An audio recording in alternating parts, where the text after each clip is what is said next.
নির্দেশনা অনুসরণ করে তার উত্তরসূরি তার সুযোগ্য সন্তান রাফেজ হাদানের দিক নির্দেশ টাঙ্গাইলের মাটি ও মানুষের অহংকার সালাউদ্দিন টুকু। আমরা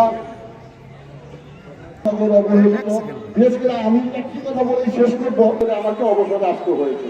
সুতরাং আমার মতো মাহমুদনগর মানে অবহেলিত, তা আমার একটাই অনুরোধ, আপনার জন্য কাজ করব, আমরা আপনার জন্য যা করা দরকার সেটা আমরা করবো। আমি তার সালাউদ্দিন ভাই, তার পরিবার এবং তার দীর্ঘায়ু কামনা করছি।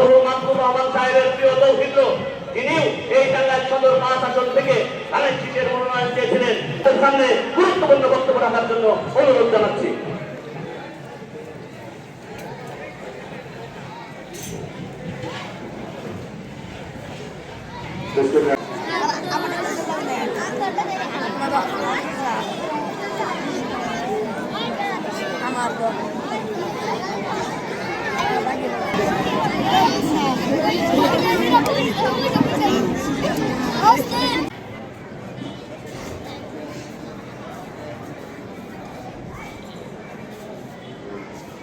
এই পর্যায়ে আমি বক্তব্য রাখার জন্য এই মামুননগরের কৃতি সন্তান, যিনি পুলিশের ঊর্ধ্বতন কর্মকর্তা হিসাবে সারা জীবন চাকরি করেছেন, বক্তব্য রাখার জন্য অনুরোধ জানাচ্ছি।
যুবদলের আহ্বায়ক আমাদের কবির ভাই, সদস্য সচিব ইকবাল তালুকদার, আমাদের শ্রমিক দলের সাধারণ সম্পাদক করছি। এই মামুননগর ইউনিয়নের কৃতি সন্তান, এই মামুননগর ইউনিয়নে যার সুনাম রয়েছে, সেই প্রিয় ব্যক্তিত্ব জনাব সংক্ষিপ্তাকারে বক্তব্য রাখার জন্য অনুরোধ জানাচ্ছি।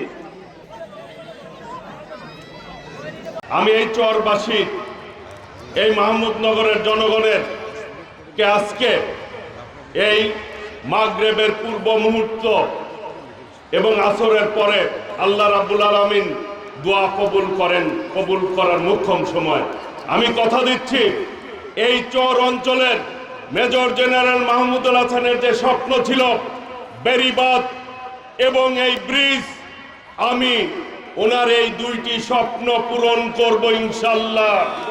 ওনার যত সমাপ্ত কাজ আছে উনি যেভাবে দেখভাল করতেন, আমি ইনশাল্লাহ ওইভাবে দেখভাল করব।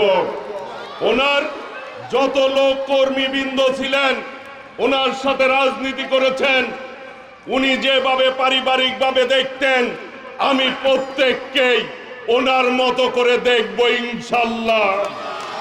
প্রিয় ভাইরা, আমরা দল করি, দল একটা বৃহৎ পরিবার, সেই পরিবারের সদস্য আমরা সবাই। উনি আমাদের এই চর অঞ্চলের উন্নয়নের জন্য সবচেয়ে বেশি কাজ করেছেন উনি, এবং টাঙ্গাইলের জন্য। প্রিয় ভাইরা, উনি ঢাকার মেয়র ছিল প্রথমে, অবিভক্ত ঢাকার, এবং ধানমন্ডি থেকে উনি নির্বাচন করেছিলেন। উনি ওনার শান শওকতের কথা যদি চিন্তা করতেন, তাহলে কিন্তু উনি ঢাকাই থেকে যেতেন। কষ্ট করে এই এলাকায় আসা লাগতো না, লাগতো ভাইরা? উনি আরাম আয়েশ করতে পারতেন। সেই জন্য উনি কিন্তু আবার টাঙ্গাইলে আসছেন। কিসের টানে আসছেন? নারীর টানে আসছেন নাকি মাতৃত্বের টানে আসছেন? আমি এই এলাকার মানুষের সুখ দুঃখে পাশে থাকার জন্যই আমি টাঙ্গাইলে আসছি ভাইয়েরা।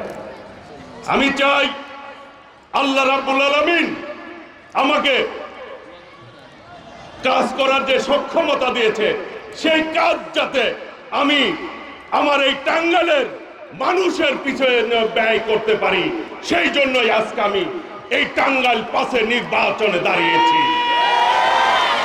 প্রিয় ভাইরা, আমি সব সময় বলি সমস্ত কিছুর মালিক আল্লাহ রাব্বুল আলামিন। আল্লাহ চাইলে সব হবে, আল্লাহ না চাইলে কোনো কিছুই সম্ভব না। মানুষের কাছে কোনো ক্ষমতা নেই। প্রিয় ভাইরা, মানুষের মৃত্যুর কোনো গ্যারান্টি নাই, আছে? এই দুনিয়ায় কে কখন যাবে কেউ বলতে পারে না, বলতে পারে, কিন্তু কর্মটা থেকে যায়। আজকে জেনারেল সাহেব মৃত্যুবরণ করেছেন, তার কর্মর কথা, স্মৃতির কথা কিন্তু আমরা স্মরণ করছি, তাই না ভাইরা? ওনার প্রতি সম্মান দেখাচ্ছি। আজকে চরের অসংখ্য মানুষ কর্মহীন রয়েছে। আমি আল্লাহ রাব্বুল আলামিন যদি আমাকে তৌফিক দেয়, এই চর অঞ্চলের তথা এই টাঙ্গাইল সদরের একজন মানুষও যাতে বেকার না থাকে, সেইভাবেই আমি কাজ করব ইনশাআল্লাহ, বেকারত্ব দূর করার জন্য। আপনারা আমাকে স্মরণ করবেন।